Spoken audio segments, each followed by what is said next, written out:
প্রিয় বাংলাদেশ। বিএনপির ভারপ্রাপ্ত চেয়ারম্যান তারেক রহমান গতকাল বৃহস্পতিবার দেশে ফেরার পর বিমানবন্দরে দলীয় নেতাকর্মীদের সঙ্গে কুশল বিনিময় করেন। সেই মুহূর্তের নানা ছবি সামাজিক যোগাযোগ মাধ্যমে ছড়িয়ে পড়েছে, আর এরই মধ্যে একটি পুরনো ছবি নতুন করে ভাইরাল হয়েছে, যেখানে তারেক রহমানকে কুশল বিনিময় করতে দেখা যাচ্ছে প্রয়াত চিত্রনায়ক মান্নার সঙ্গে। ছবিটি নিয়ে মুখ খুলেছেন মান্নার স্ত্রী শেলি মান্না। ভাইরাল হওয়া ছবিতে দেখা যায় হাসি মুখে তারেক রহমানের দিকে তাকিয়ে আছেন মান্না। দুজনেই পরস্পরের সঙ্গে কথা বলছেন এবং হাত বাড়িয়ে কুশল বিনিময় করছেন।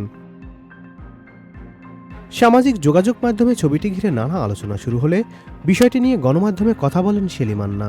তিনি বলেন, ছবিটি অনেক আগের, আমাদের কাছেও এটি আছে। হঠাৎ দেখছি ছবিটি ফেসবুকে ঘুরছে। সেদিন আসলে মান্না ও তারেক রহমানের সঙ্গে হঠাৎ দেখা হয়েছিল। মান্নার কাছ থেকে যতটা শুনেছিলাম, তারেক রহমান তার অভিনয়ের প্রশংসা করেছিলেন। অভিনয়, দেশ ও শিল্পীদের রাজনীতিতে এসে দেশের সেবার বিষয় নিয়ে মূলত কথা হয়েছিল। সবার আগে আমি আমার আম্মা জানলে চিনি রে।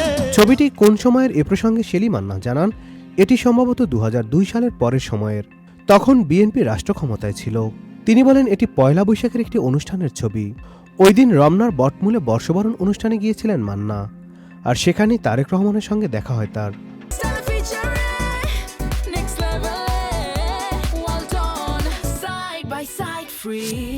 শেলি মান্না আরও বলেন, যতদূর মনে পড়ে মান্না রাজনীতিতে সরাসরি যুক্ত ছিলেন না, অভিনয় নিয়েই ব্যস্ত থাকতেন। হঠাৎ দেখা, মান্না অতিথি হয়ে গিয়েছিলেন সেখানে। তারেক রহমান সেদিন খুব আন্তরিকভাবে কথা বলেছিলেন। মূলত সিনেমা ও রাজনীতি নিয়ে আলোচনা হয়েছিল। আমার পরিবার রাজনীতির সঙ্গে যুক্ত হলেও আমাদের ব্যক্তিগতভাবে এ বিষয়ে আগ্রহ ছিল না।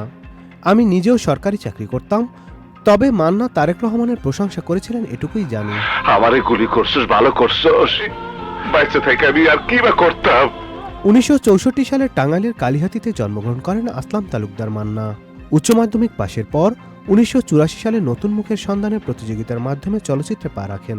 আজহারুল ইসলাম খানের তওবা ছবিতে অভিনয়ের মাধ্যমে শুরু হলেও কাজী হায়াতের পরিচালনায় একের পর এক সফল চলচ্চিত্রে অভিনয় করে তিনি নিজেকে ঢালিউডের শীর্ষ নায়ক হিসেবে প্রতিষ্ঠিত করেন।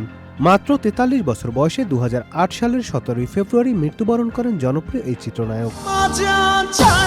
নাদিব হাসান, চ্যানেল আই।